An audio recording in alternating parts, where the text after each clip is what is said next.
Welcome! In this video we're going to be taking a quick look at the new legendary DPS Elune Reaper and using her in the Chaos Tower hard mode. For this demonstration we're going to be doing the level 58 stage of hard mode because that's where I currently am at when I'm recording this video, and I'll be bringing the team as you see on the screen.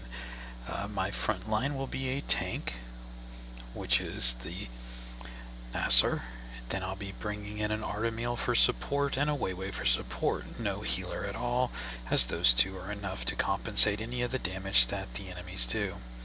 I will be bringing in a Kang into this battle too, just to show the differences and how efficient the Reaper is at killing targets compared to Kang in the Chaos Tower.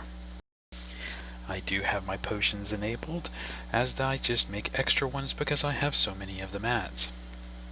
Something I do point out in this video is that you will notice on the right hand side that whenever the enemy attacks, they will seal you for one turn with a chance, and they also have a resistance rate against status effects of 105%, making it very difficult to land debuffs on them, which is something else that I'll point out during the video, even with the accuracy up for this layout, using this team layout here with the back line getting that extra 10% accuracy.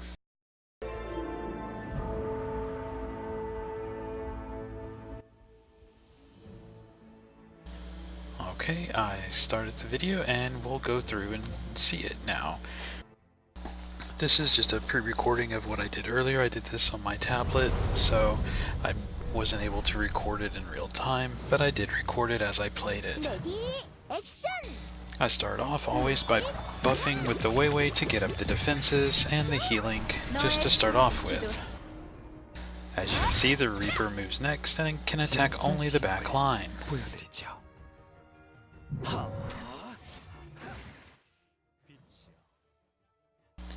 Alright, with this one I targeted Kang on a different target. As you can see though that the Reaper did land a despair debuff on the enemy, regardless of its resistance, and I have basically no accuracy on the Reaper as it doesn't need it.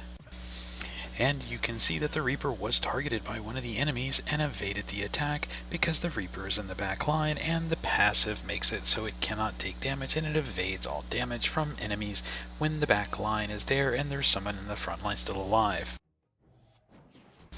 Here we're using its Guide of Death ultimate skill for the instant kill on the backline target.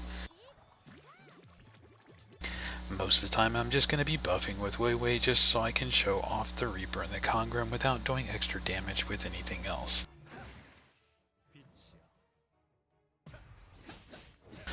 As you can see, the healing alone just from the Weiwei and of course the Artemil is enough to keep everybody fully healed because of the Weiwei buff.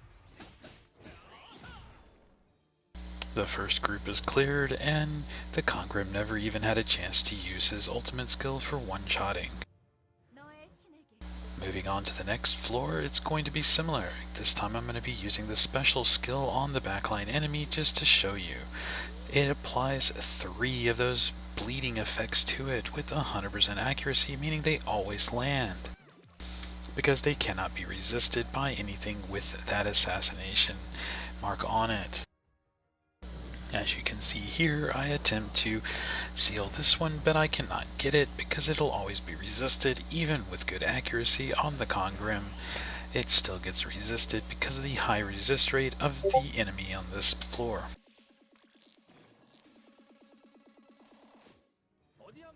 The bleed effects are very nice. They are a good DOT, and you can stack them up, and as you see I have 3 of them and they will do significant damage. As you can see, they also take effect at the very end of the turn, even after the counterattack from the Artemil. You can see here using her skill 1 does apply the despair debuff also to the target, meaning that they also now have despair debuff, which means they can't be healed or receive any other buffs, making her very good for killing things. Again, I try to seal the target with a Kang and no luck. the Reaper is applying all debuffs with no problems at all.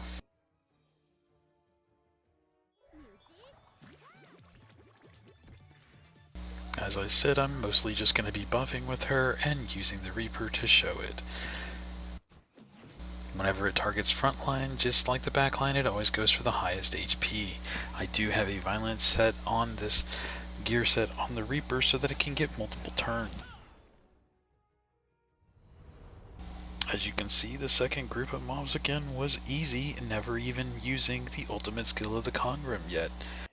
In fact, a good alternative to bring in here, instead of bringing Kangrim for the damage, as it's really not needed, you could simply bring in something else like an additional support, an additional healer, or something else just to help your team. The Elucia would be a good option here, as the Elucia's sleep cannot be resisted either. Therefore, you can put one of the Elunes to sleep all the time, making it you only have to fight 2 of them. As you can see again, all the bleeding effects land. The damage, even without being transcended at all, this is just at base level 60, is still quite good, just for a level 60 Elune.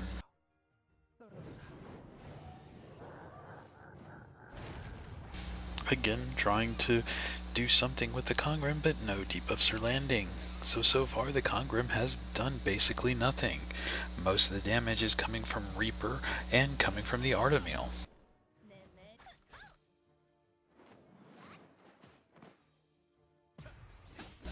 As you can see, even with the team up with the Lilith, everything else goes off first, and then the bleeding damage goes at the very end, waking her down very low.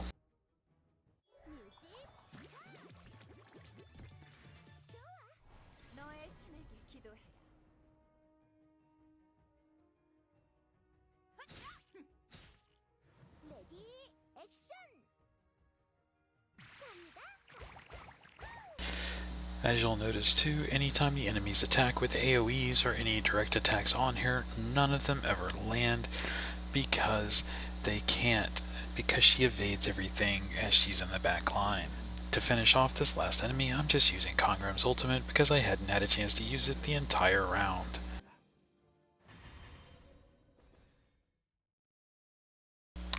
So as you can see in the Chaos Tower, with her, she is very useful for the Chaos Tower, and she makes it a very easy thing to do.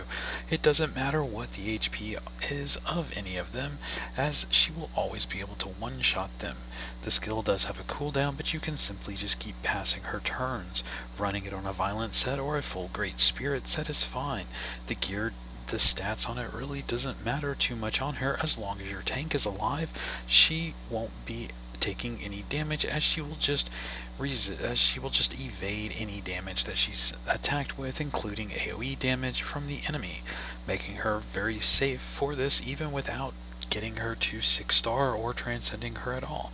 It makes her a very good usage and a very good killer for this. As you can tell in this one, she was able to kill and do more damage and use her ultimate skill for the instant kill way more often than Kangrim. Because Kangrim requires stacking up 3 times before he can get the instant kill, she doesn't, she just needs the souls. As soon as she has the 6 souls, she's able to one-shot. I mean, that's not too hard to get. It's a lot easier than getting 3 hits with Kangrim. And then afterwards you still have to wait 2 turns to use Kangrim's ulti a second time, which is the same with her, waiting 2 turns to use it again. The biggest difference is that Kangrim doesn't use any souls when he uses his ulti to one-shot, and he can bypass any anti-death prevention mechanics that any Elunes have. For example, at the end of this fight, let me go back just a bit. At the end of this fight, when you have Enmei at the end as a tank, if I was to try to kill him first, the Kangrim would be better here, because the Kangrim would instantly kill him, and the Kangrim's instant kill also ignores any death preventions, meaning it will kill him outright and he won't go into any type of status to where he doesn't die. So Kangrim is useful in those aspects, especially in PvP, for dealing with things like that, dealing with an Enmei, or dealing with, say, a Fabian, or even a McCarthy in PvP. the Congram is usually the preferred one. Plus any comp that you're going to be fighting in PvP that has revivers, Congram is very good, as the Reaper does have the limitation of being able to kill. It doesn't prevent the revives, and it doesn't prevent the death prevention mechanics. The Reaper is still very good in this aspect, as the damage that it does is very high. Its survivability is very good, as it doesn't take any damage. As you can see, compared to the other Elunes on the team, its HP is half of the next closest one, and it survived without taking any damage at all, even though the other one still ended at full HP because of the healing from the Wei skill and from the Artemail. The Reaper was never in any danger, even though it could have been one-shot had it taken any damage because of its low stats and low HP. Though bringing it into these situations, even on these high floors, it is perfectly safe. Now, something that I would recommend to do if you do plan on running a team like this is for your tank, do get it one of the tank sets at the level 80 plus, because those sets provide one important thing. Once you take down to a low amount of damage, it will trigger an effect that gives it immunity to damage for 2 turns, meaning that it won't die for 2 turns, giving you a chance to heal it back up. And that's the set that I run on my Nasser, so that way when he comes into these things, when they first start, if I'm unable to get a healing up on him, or get him surviving enough, or with any type of survival or defensive buffs, then if he does take high damage at the very start of a wave, then that will trigger, and then he won't die.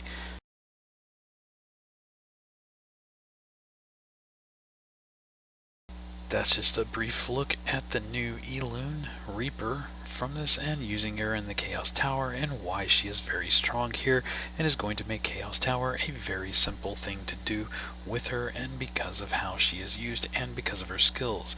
Chaos Tower with her is basically Chaos Tower on easy mode, and it's actually easier and more efficient than using Congram, as Congram takes a lot more build-up and setup to get it to go.